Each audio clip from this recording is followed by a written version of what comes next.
আমি একজন আইনজীবী, আমি একটি ব্যাংকের আইন উপদেষ্টা। উপদেষ্টা হিসেবে আমরা বেতনভোগী না, কাজ করলে ফি পাবো জাস্ট। প্রশ্ন হলো, ব্যাংকের পক্ষে কাজ করলে সুদের ফতোয়া আমার উপর প্রযোজ্য হবে কিনা। আমার কাজ হলো জায়গা জমির অপিনিয়ন দেয়া, লিগেল নোটিশ, ব্যাংকের পাওনা আদায়, কোর্টে ব্যাংকের জন্য কাজ করা, মর্টগেজ ডিড করা ইত্যাদি। জি ভাই, আপনি যে বলেছেন যে ব্যাংকের গুণে আপনি পড়বেন না, এতে কোনো সন্দেহ নেই, ব্যাংকের চাকরির গুণে পড়বেন না। প্রথমে যেহেতু আপনি এই কাজের জন্য আপনি নিয়োজিত না, আপনি কাজ পাইলে, কোর্টের কাজ পাইলে আপনি একজন সহযোগী হিসেবে কাজ করছেন, সেটার জন্য ফি পাবেন, সেটার জন্য টাকা পাবেন, এটা আপনি কোনো বেতনভুক্ত কর্মচারী না।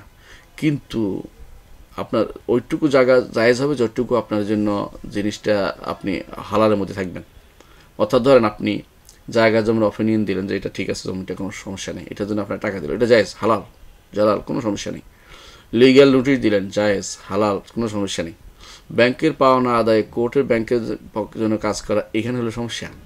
ব্যাংকের পাওনাটা তো সুদ ভিত্তিক একত্র হয়েছে, আপনি ওইটার জন্য নড়তেছেন, তাহলে যে ব্যক্তি সুদের কাজে সহযোগিতা করবে তাহলে সে এটা তখন হবে হারামের মশলা। আবার যখন মর্টগেজ ডিড করবেন, মর্টগেজ দেওয়া ইসলামে কিন্তু নির্দিষ্ট নিয়ম হচ্ছে কেউ মর্টগেজ দিয়ে টাকা নিতে পারে না।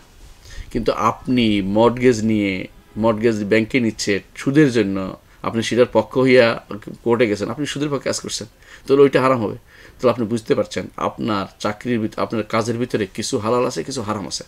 কিন্তু যারা সুদী ব্যাংকে চাকরি করে তাদের পুরোটাই হারাম। আপনার কিছু হালাল আছে, কোনটা যেটা হালাল, শরীয়তে যেটা হালাল রাখছে ওইটা, আর যেটা হারাম, যেটা শরীয়তে হারাম করছে। আপনি বুঝতে পারছেন এতক্ষণে যে আপনার কাজের মধ্যে হালালও আছে, হারামও আছে। আপনাকে বেছে শুনে চলতে হবে, কোনটা হালাল সেটা করতে পারবেন, যেটা হারাম এটা করতে পারবেন না। সমস্যা একটা আছে, সেটা হচ্ছে আপনাকে তাহলে নিয়োগও দিবে না। না দিলে আল্লাহ তাআলা রিজকুল্লাহ ওয়াসিআ, রাজ্জাক, ইন্নাল্লাহু রাজ্জাকু যুল কুওয়াতিল মাতিন। আল্লাহ তাআলা তিনি রিজিক দাতা। কোনো ব্যাংক আপনার রিজিক দিবে, কোনো সুদখোর ঘুষখোরও আপনার রিজিক দিবে, বা তাদের আশায় বসে থাকলে আল্লাহর উপর ভরসা আপনার কমে যাবে। আমি যতই এদের পিছনে দৌড়াই না কেন, আখিরাত আপনার দূরে সরে যাচ্ছে। এই জন্য আমাদের উচিত হবে না এমন কোনো কাজে নিজেকে লিপ্ত করা যেখানে আমাকে হালাল হারাম বেছে চলতে পারবো না, যেখানে আমি হারামের ভিতরে পড়তেই হবে আমাকে, এমন কোনো কাজে আমাদের ইনভলভ হওয়া উচিত নয়। আশা করি বিষয়টি বুঝছেন।